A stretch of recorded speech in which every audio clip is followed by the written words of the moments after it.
Hello, our friends, Evolutionary Energy Arts family. Hello there. Welcome back, everybody. As always, guys, please do subscribe both channels. Make sure you still are subscribed, and hopefully you'll get some notifications. We do hope so. I mean, it's really nice. Otherwise, you can come and check on us because we definitely go. We usually do one video on each channel once a day, usually. Yeah, and there's only maybe going to be a day out of the year we don't do a video at all. So, sometimes we won't get one up on one or the other, but usually both. So, just check if you're not getting notifications. Yeah, well, last year we went kind of 4 days without, but we didn't have internet. So there's always a good reason. If you don't hear from us, Exactly. Yes, we've been taken away to a FEMA camp. No, just kidding. Just kidding. I think we still got a little bit of time before that. Yeah. But anyway, guys, ancestral origins could be fascinating. This world, this universe is very interesting. Things are so interconnected. And when we talk about our ancestral origins, many people think of things like Ancestry.com, 23andMe, and discovering, wow, okay, I'm this percent this and this percent that. And, it can be interesting and all, but what does it really mean in the bigger scheme of things? By having certain ancestry, does it mean we might have certain tendencies? Does it mean we might have certain predispositions to perhaps certain diseases? That's something that's really big. There is so much going on when it comes to our DNA and certain predispositions. You guys know probably about Angelina Jolie that got rid of part of her body because she might develop cancer there at some time, and just thought it was wise. But there's way more to it than just the physical body, and that's what we want to talk about, more of basically spiritual DNA, so to speak. When we look at the body, the 3D body is the vehicle we utilize to get around in this world.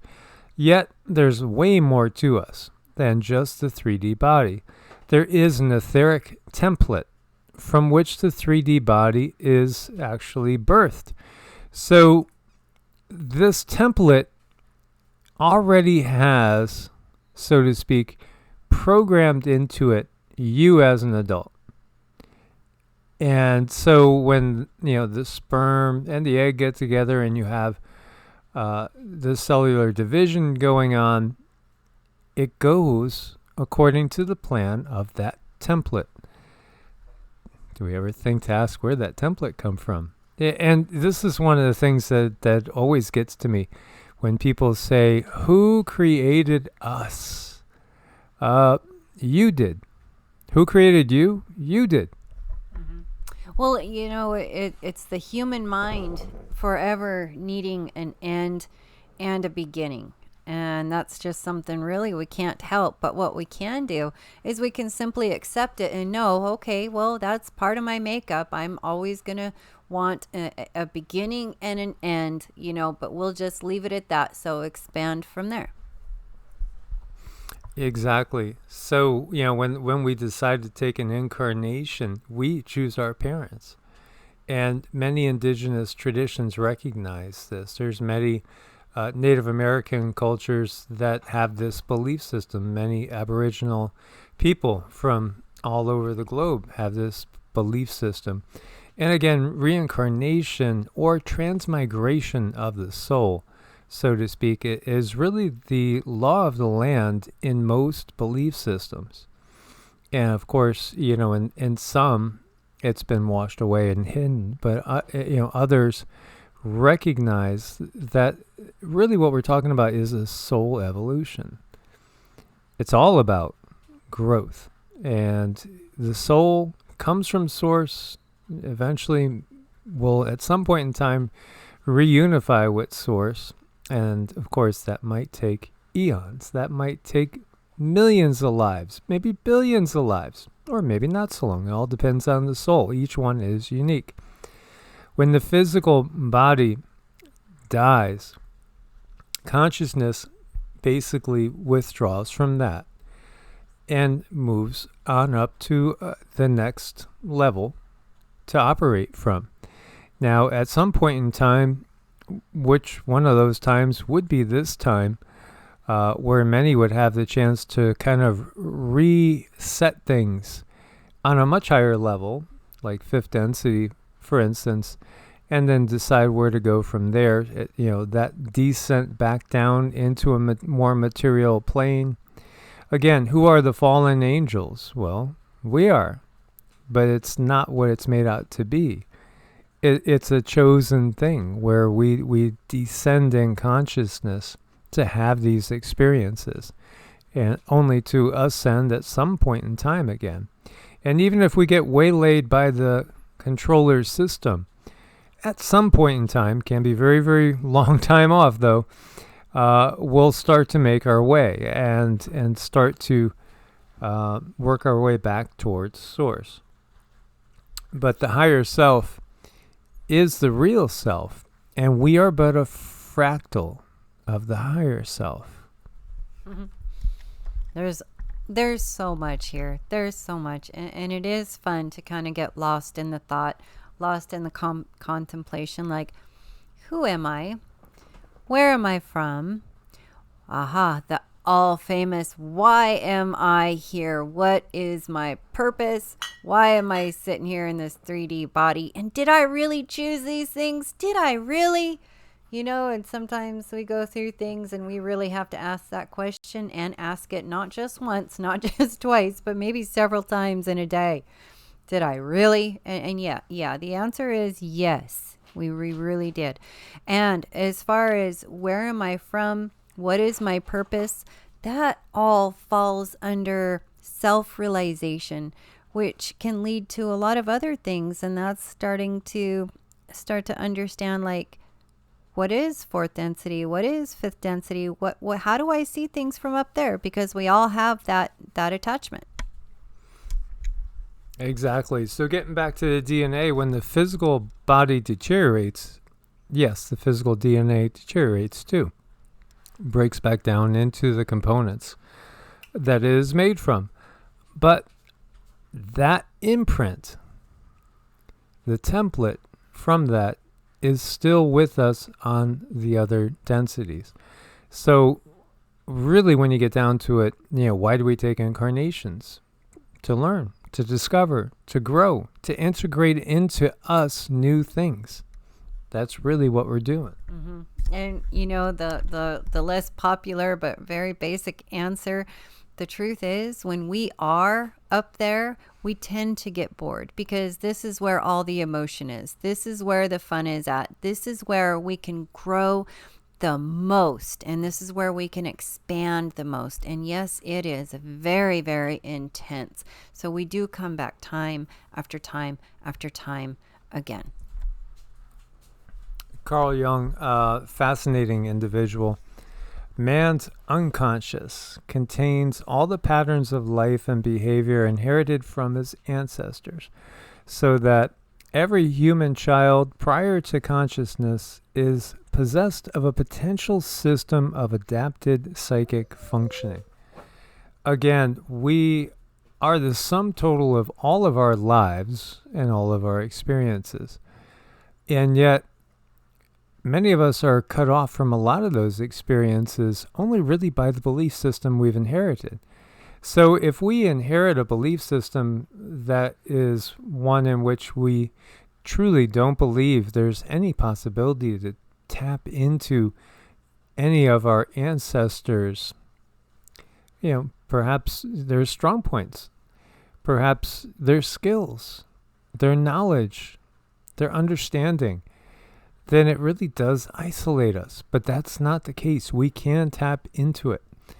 A couple of things very fascinating, and I've mentioned this several times, mention it more and more lately because it just boggles my mind. My mom passed 2 years ago, right when the plague upon the land was coming, And she was a big time dancer, and she loved jazz music. She loved the big band stuff. Um, it just was boiling through her blood all of the time.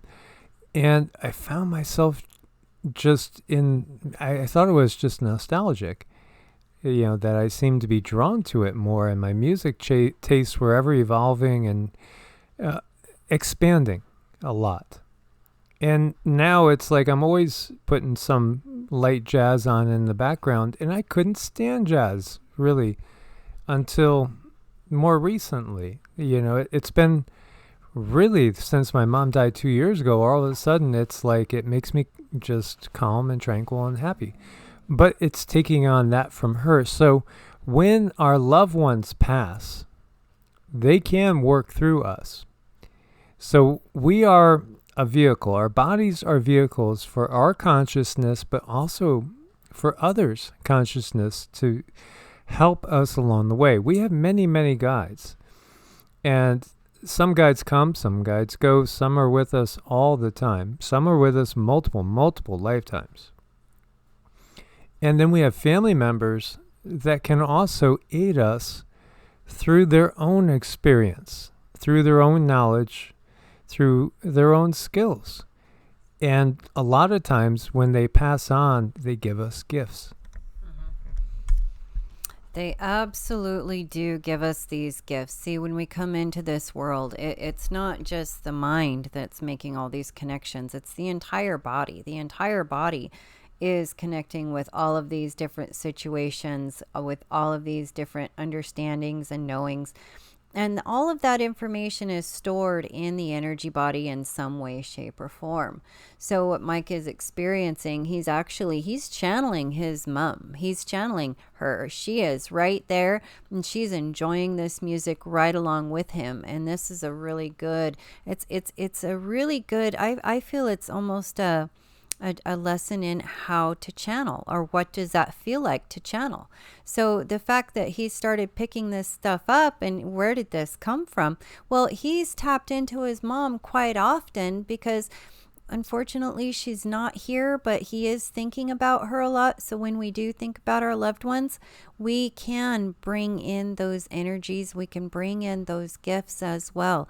These are things that are allowed as long as it's not changing someone's direction or hijacking someone's own personal experience here on Earth. But our ancestors definitely do work through us, and we can deliberately call those energies in. You don't have to know the name of your great grandfather to call that energy in. You sit and you ask, because guess what? Great grandfather does know who they are, and they know exactly who you are, so they can make that connection. And that's just something that's so amazing. And it doesn't stop there at the human level. This goes into a galactic level. This goes into a different type of scenario where maybe you do have a lot of elemental energy. So not even just humans, but different beings, our galactic history. And this is where you can have these galactic histories, and you can have your ancestral lineage read. And this is how other people come to different things, because they feel different energies and they can match that up with different beings. It's very, very exciting to me. It's fun. Absolutely. So I've been tapping into my two grandfathers' energies with things around the property. And one grandfather was a farmer, and the other one was a mechanic, and really understood things from engineering and mechanical point of view. So I've been utilizing both of them, consciously tapping into them, asking them for their help, and then allowing my mind to kind of go into a receptive mode and going with the impressions I get. That's how we cultivate this. We learn how to make our mind a little quiet, a little still, and see what comes. And then when it comes, trust it.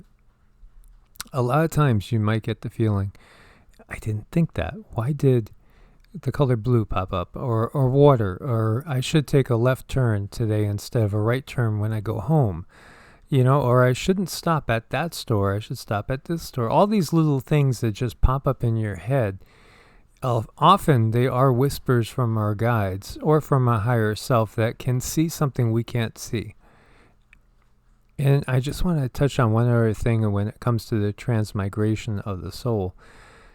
When you get down to it, what's the difference between the soul of a human, a dog, a bird, a fish, a tree, blade of grass?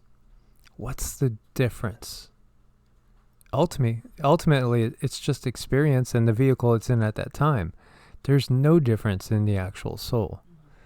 And that's something that really might change our behavior in a lot of ways if we really understood that. It's really just the vehicle that soul is utilizing at that point in time and the experiences it has accrued. Mm-hmm. And what I think is really wonderful and beautiful is many of you that we have worked with, sadly have lost pets that they were extremely close to. But the good news is those pets really do not go anywhere, and they are part of your soul stream, which that's absolutely possible. Therefore, they're going through life after life after life with you. There really are angels bringing us inspiration, bringing us a moment of love and caring and just something to take us away from the stress. So they're the biggest angels, and they never ever leave us. If one does pass their body along, I guarantee you, if you have that connection, you will be thinking of that beautiful angel all the time. And guess why you're thinking of them all the time? It's because they're there. Yeah, absolutely. So when we speak to, if we ever speak to loved ones that have passed, it's not silly at all, because they do hear you. It's just us here on this 3D realm that can't really hear clearly, can't perceive clearly. Some people can, but they can hear you. I just want to tell you, the number one thing that gets in our way is ourselves. It's just us. If we could just get out of our own way, information just comes. So as we're saying this, you could see how, from a fundamentalist perspective, so much of this is anti-fundamentalist thought, where you're looking at everything as being demonic. Don't talk to spirits.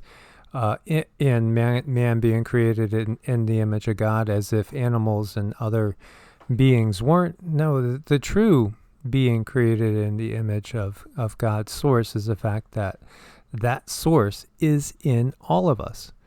Every one of us. Even that ant, even that bird, even that fish. It's all source. It's all source. Every single entity is another unit of source, another piece of source experiencing life at a different point in space-time than what we're going through. Mm-hmm. And in that sense, there is no greater than, lesser than. There is no hierarchy, lowerarchy. Just everything simply is. And once we're able to recognize it from that standpoint, it changes a whole lot. So a lot of times we don't finish all our work when we're in the physical. And yes, many times our loved ones, our family, our friends, or maybe even somebody that we don't even know that has a connection to us that we don't understand, can work through us in order to help us finish that work, because it was also part of their work. And we've seen that too. We got the picture of the Indiana, was it a congresswoman that was killed in that car crash? She's not done. She's still fighting. She's fighting from the other side, because it wasn't an accident and it was done purposeful.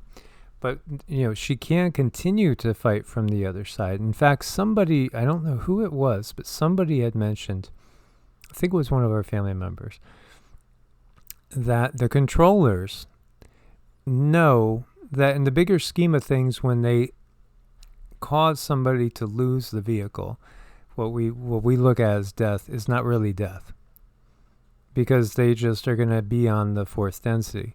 They're going to be just over on the other side, not like we are now, where we're on the other side when we're sleeping or deep meditation or in between lives. It simply is taking the vehicle away for the soul to experience that 3D experience at that point in time. So it's really like when we have what we have going on this planet, it's almost like they're just simply taking away our vehicles, so to speak, and leaving us incapacitated from physically operating, but we can still fight the fight from the other side through other family members, loved ones, and other people that are on the same mission. Mm-hmm. She is very, very determined, and her energy is what was propelling me to say, even there could be somebody listening that she might be working through, because she's going to go at it from every aspect possible. Just because she's no longer taking up space in the 3D form, she's simply taking up space in another form, and she can get through to people a lot of different ways. And believe me, she is, and she's just going to continue to do that because she feels the injustice of it all. Absolutely. And I've shared with you guys too, this is what Cindy and I do, and this is why we keep doing this life after life. It's the way we serve humanity. And so a lot of things that have stuck with me, visions that just don't go away, and feelings, as well as even like certain scars and stuff that appear on the body in certain places. There's past life issues that are there. They're actually imprinted so much on the other energy bodies that they can actually manifest in this life. So you might have what's called a birthmark in a spot and wonder what that was. But in reality, it could have been a fatal, blow. It could have been a fatal accident. It could have been something along that line, that the scar is so deep, it's literally on the energy body, and then it does manifest in the physical body, the new physical body. Right. And sometimes, we can develop problems in certain limbs, or just these strange pains that we don't know where they come from. Well, those can come from past life into this life, and they are asking to be healed. And that can really get complicated, but it is definitely a thing. And whenever we feel pain, we really need to give it that attention, because some type of emotional energy needs to be given toward it to release whatever trauma is going on. You may have heard of phantom limb syndrome, where somebody loses an arm or a leg, and they still can sense it. Well, that's because the rest of the energy body is still there. It's just the physical part that's gone. The rest is all still there. And so when our consciousness shifts and we go to sleep, we have our arm back. We have our leg back. Yeah, we still do, because the rest, again, is still there. And again, so much of the issues that are not easy to alleviate in this life, so many of them really can be past life induced. I did share the story before of a woman that had strange swelling in her feet and her ankles, and she wasn't heavy, but if you looked at her feet and ankles, you would think that she was 400 pounds. Well, they had no explanation for that. There was no medical reason why she would keep getting this horrible edema. I would work on it energetically. It would last 2 to 3 weeks, and then it would start coming back. And so she ended up getting a past life regression and discovered that there was a flood. She went in the basement, and she was electrocuted to death because of exposed wire. And it went through, the feet to the ankles. That was the water she stepped in. So that is still traumatizing her to this very day. And another way that these things can come through, for example, we can look at little Sita, and she is such a doll. She's just such a beautiful little creature. And of course, we would never, ever, ever lift a finger to harm these pups in any way, shape, or form. But one day Mike was walking her out to the truck, and the leash got wrapped around him. So he lifted his leg to fix the leash, and she ducked as if he would actually harm her, which has never happened. Well, guess what? Her mama was harmed. Her mama. So she's experiencing that from her mother. And this is how it can happen to us. And this is how it gets passed on to us as parents. to our children. And that's why it's so important to break the cycle and heal. So one of the most important things we can do for Sita is just always make sure we are very, very gentle with her, because that's how the cycle is broken. But you can see that's a really good example of how that DNA memory works, because her mama was in a really bad position, not her, but she still feels it and reacts as if it did happen to her. So, again, this is from Carl Jung and Jungian genealogy, I should say. And you might have heard of many of these phrases: the ego, the persona. Of course, we have the outer world and the inner world. You see the Great Mother down there and ourself, and there's different aspects. It's all referring to these different archetypes and structures that lie in the web of consciousness up in the higher densities. And so when we really think of the self, our brains can't really comprehend the truth of who and what we are at the core. I think the easiest thing to describe it is simply that we are consciousness. Consciousness, again, is something that always is. You, again, can't get behind consciousness, as Max Planck said, and Tesla also alluded to. The mysteries and secrets of the universe are all about energy, frequency, vibration, and all about consciousness when you get down to it. So we can download programs from the higher densities, so to speak. Absolutely. And we can also tap into our lineage through our DNA that we have right here and now, and also from every incarnation we've ever had. We could tap into all that too. We could tap into these experiences. Of course, again, from a fundamentalist perspective, it's given once to die and then the judgment. But they don't tell you that you're the judge of yourself. They forget to put that point in. And once to die in this incarnation, then you judge and you decide what needs to be worked on according to the laws of cause and effect and karma. So, as, again, so much of what we do can affect us later on, the lessons learned, the lessons we didn't learn. But we can tap into skills that we might not have in this life. The Matrix. Remember in the Matrix when Neo would say, I need a program how to fly a helicopter. Okay, here you go. Maybe an ancestor flew in World War II, something like that, or in the Vietnam War, Korean War. You could tap into that. It's amazing what we could tap into. And of course, they don't want us understanding this because, again, this is going to expand consciousness. It's going to allow us to take into ourselves all these latent talents. They just want everybody to be as dumbed down as possible. And again, this is why big FARMA does what it does. Because pretty much anything you're going to take into your system that you've gotten from a PRE script, it's going to have limiting abilities, limiting components to it in regards to our abilities, I should say.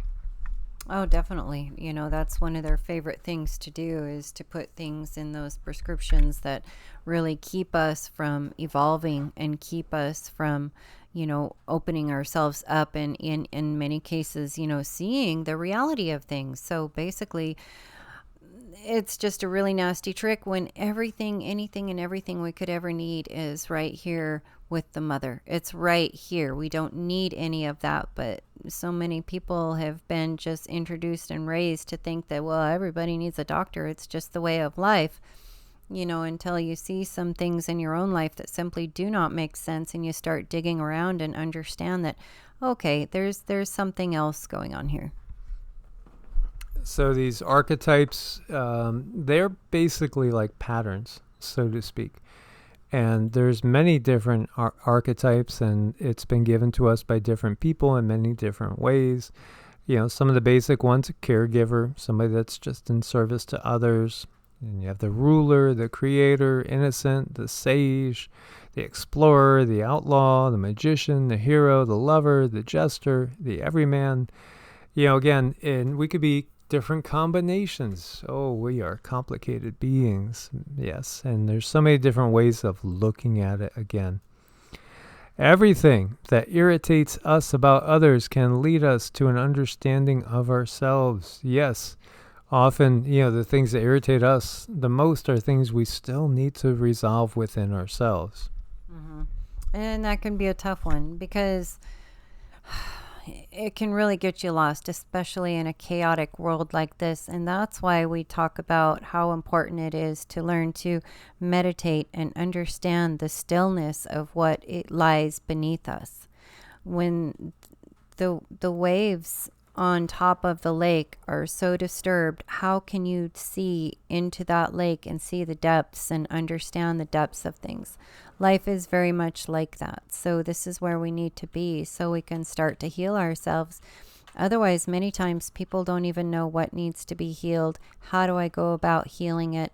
And this is another reason why we would want to heal ourselves, because we're healing before and after. It's said to be 6 generations before and 6 generations after when we take the time just to heal ourselves. And we could even look to Mary and Jesus, and then Horus and Isis, who, precede Mary and Jesus, Yeshua. And we could see this as archetypes again. And again, these archetypes, we could take their energies into us. Chaos magic is an interesting form of magic in which it recognizes that anything can be used to create a new you.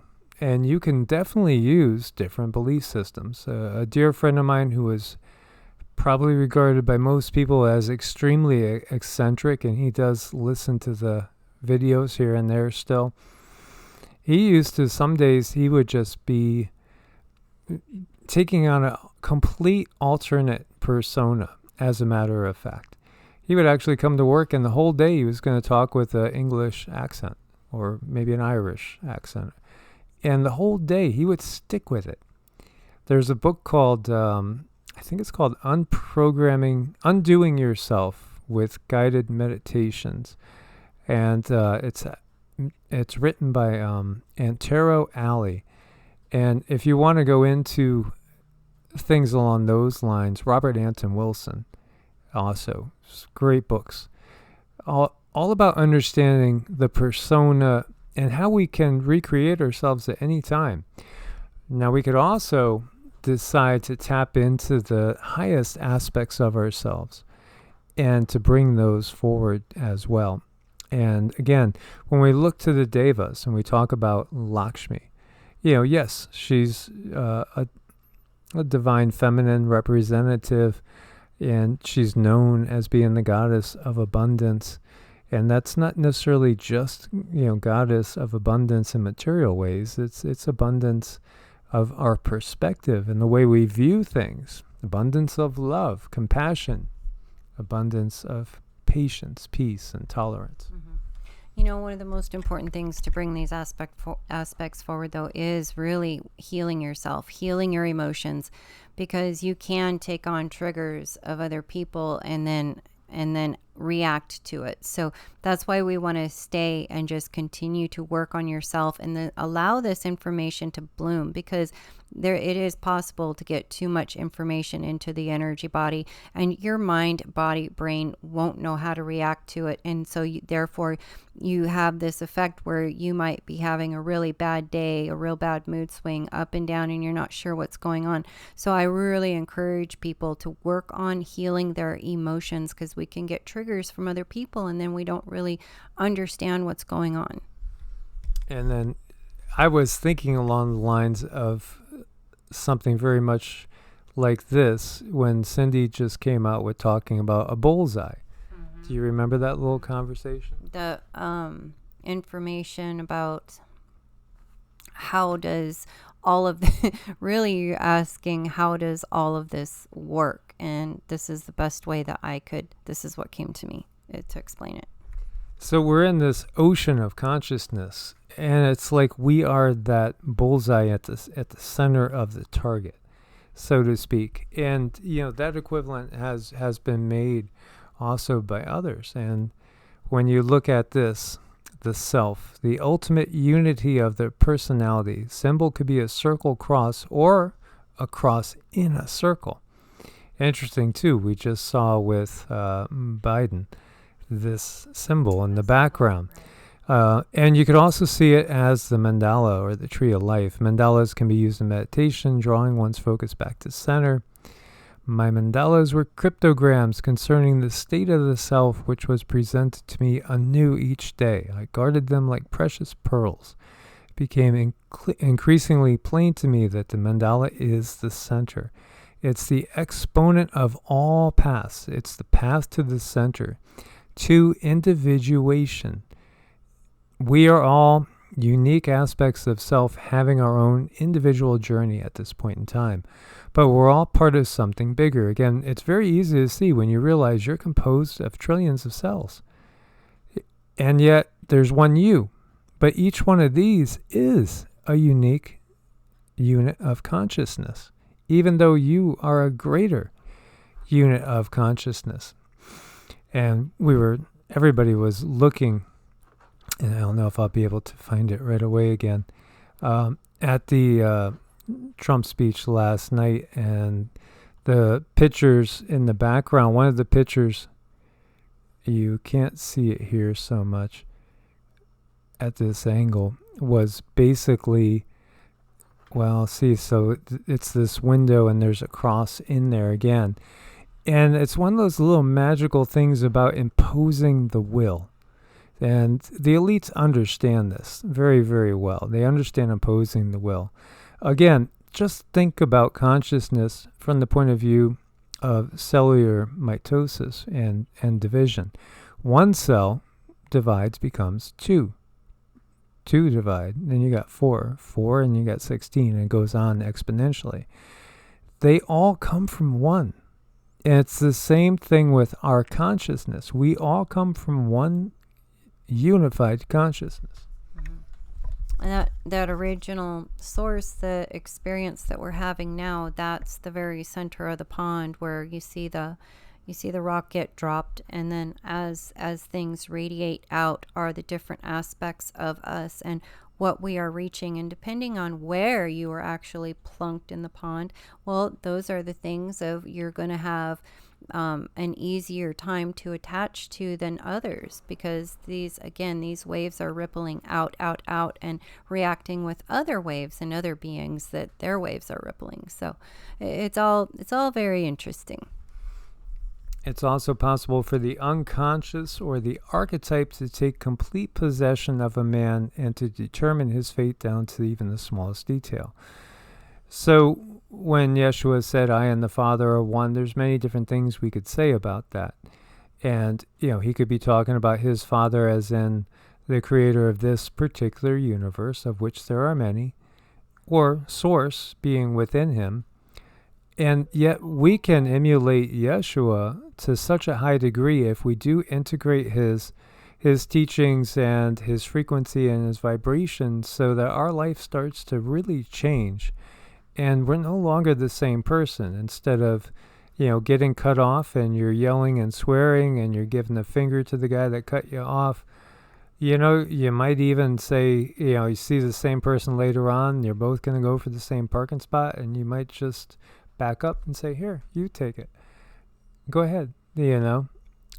Again, it's all about choice. It is our choice. Once we have control over our emotions and ourself and our reactions, it's, again, part of this path of self-realization and realizing, who am I? Because most people don't even have a clue as to who they are. They don't even conceive of the real self. They just see their body, their clothes, and what everybody else looks at on a superficial level. Mm-hmm. And many times that's what people come here to do. Maybe they don't want a clue as far as who they were, because they want to be like a blank sheet or a blank slate, and they want to create a brand new experience. So that's okay too. Some people just come here to really literally just experience the tangible aspect of things. So for the alchemist, and we're talking about spiritual alchemy, not turning lead into physical gold. Spiritual alchemy, we are striving to become that golden version of ourselves. The one primarily in need of redemption is not man, but the deity who is lost and sleeping in matter. So our basic nature is really of the highest realms. And again, this goes to Revelation. When does the end come? The end comes when man says that I am God and is in the temple of God and sitting on the throne. That's when you realize, wait a minute, Source is in me. I and Source are one. And everything changes. That perspective changes. And some might say, oh my God, that's unconscionable ego. No, when you understand the bigger picture, it's exactly the opposite. Because then everything in us will act in a different manner. And we have a totally different understanding of reality. As you see, this dragon is taking the shape of Ouroboros as the snake eating its tail. This is part of the cycle that is eternal.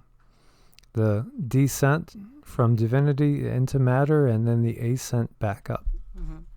And that's exactly how you connect with your basic guides and your dominant guides, is having that understanding that you are all one. So as you morph into that understanding, you realize how much you really are a part of those dominant guides and the subdominant guides. It's that realization.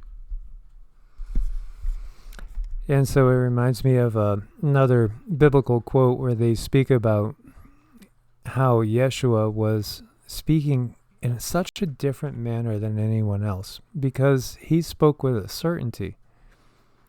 He spoke as someone with authority, and it's simply because he knows. It's just that simple. It's not conjecture. It's not guessing. It's not, well, I've read this, and then somebody else said this, but I think I'm leaning towards this. No. When you know, you know. And then there's no need for anything else. You just act on it. Mm-hmm. You know, it definitely takes some time to get there. And that's why getting quiet and learning to quiet the mind, to still the soul, so you can see deep within, in the bottom of that lake, to see what that ground looks like. Because then at that point, you're getting a good look at you, at who you are. So stilling the soul is where it's at, and then understanding that everything is one, and understanding that you are not separate.